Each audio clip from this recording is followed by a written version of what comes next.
to the Retirement with and On Purpose podcast. I'm your host, Trevor Lawson, and this show is all about helping you not just reach retirement, but truly thrive in it. You've put in the work, now let's make sure you can enjoy every moment to the fullest. Today's episode will be all about evaluating the North Carolina pension. So if you are a state or local government employee in the state of North Carolina, stay tuned. I hope this episode is very educational and insightful. If you're not, that's okay, because more than likely you know someone who is, and you can share this episode with that individual. Many folks that work in state or local government for a period of time do become entitled to a pension in retirement. And that pension, frankly, is one of the reasons they stay with that state or local government municipality for as long as they do. That pension comes with a lot of different payout options to consider in retirement. So over the course of this episode, we're going to walk through the pros and cons of each of those payout options and kind of help you think through which may or may not make sense for you or your situation. So if you are working for the state or local government within North Carolina, and you're thinking about retirement, one of the initial steps you may want to take is just going to Google, typing in North Carolina Retirement Estimator, and then the Orbit website is one of the first links that comes up. You can click that link and start to kind of run some of your projections based on your years of service and your salary, and you can get a sense of the numbers. And so that's a helpful starting point. But then you'll find that there's 5 different payout options tied to those numbers.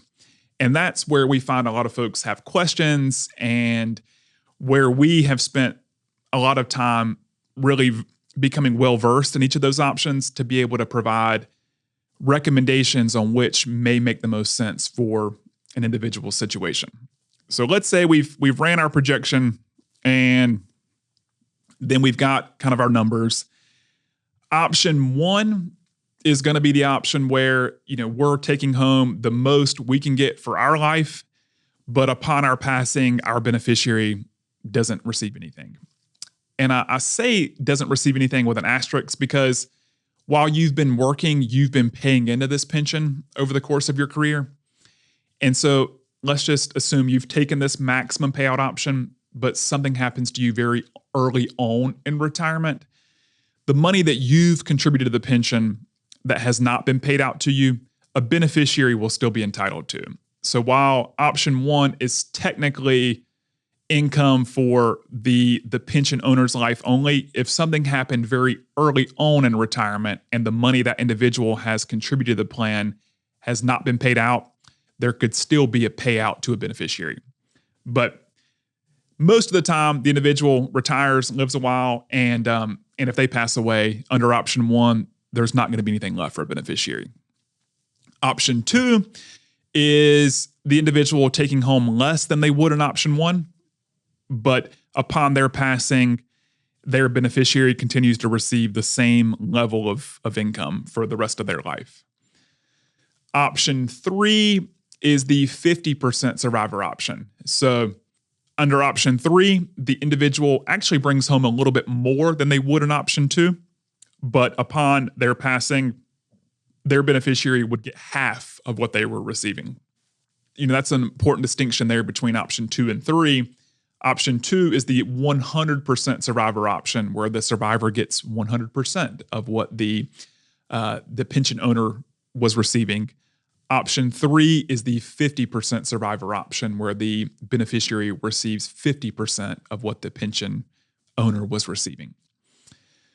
Thankfully, over the years, there's a couple of additional options that have been added, because the challenge historically with option 2 and 3 is, okay, I choose an option to leave money behind to my significant other or another family member, but they pass away before I do. Well, then I'm stuck receiving this reduced payout from what I could have received under option 1, basically foregoing a benefit that no one's ever going to receive because my beneficiary predeceased me. Thankfully, they now have what are called pop-up options available, which really help alleviate that concern of beneficiary passing away before the pension owner. So option 6.2 is the 100% survivor pop-up option.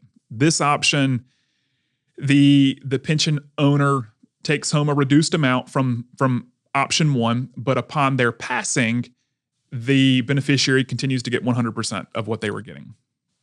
Same thing with option 6.3.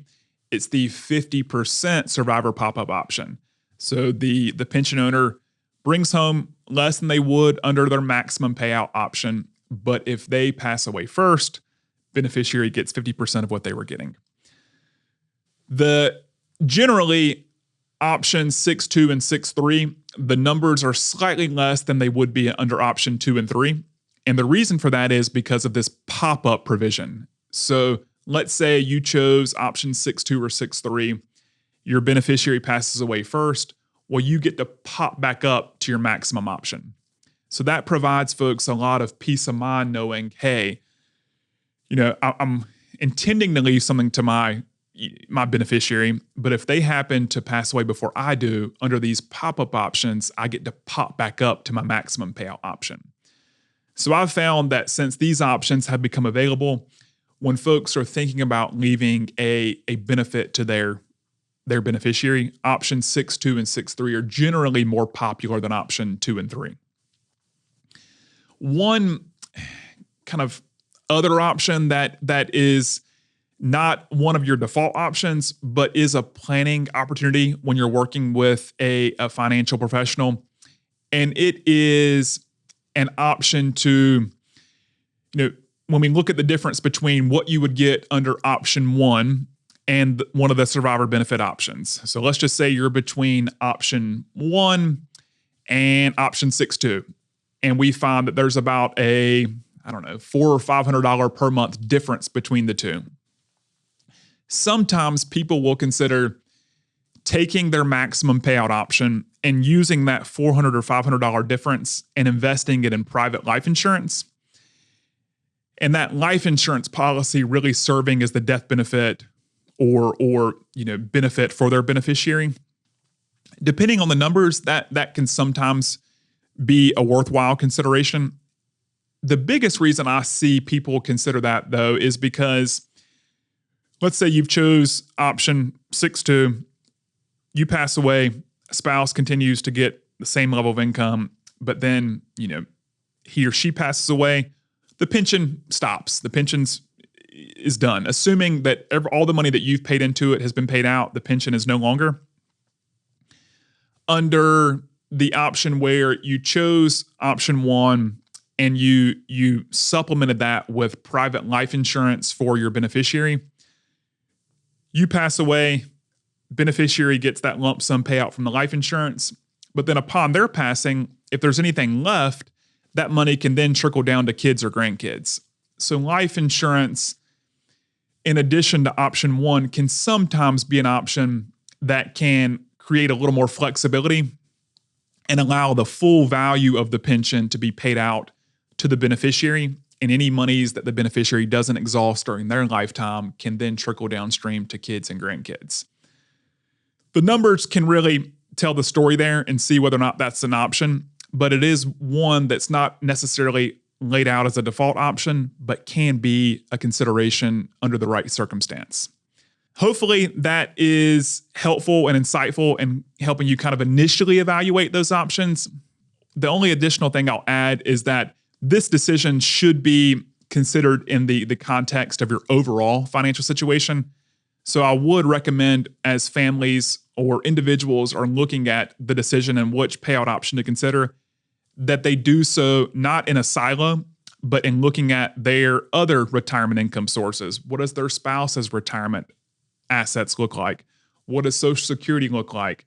Really getting a sense of how this pension benefit ties into the overall retirement income plan can really help us properly and thoroughly evaluate this pension consideration and make sure we're choosing the payout option that makes the most sense, not only for now, but over the course of the retirement journey. Until next time, happy retirement preparing. Take care, and I'll look forward to connecting again soon.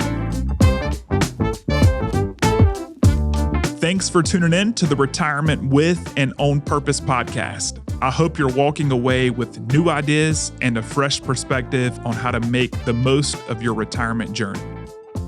And remember, retirement isn't the end. It's your time to live with purpose. Until next time, I'm Trevor Lawson. Here's to a fulfilling and thriving retirement.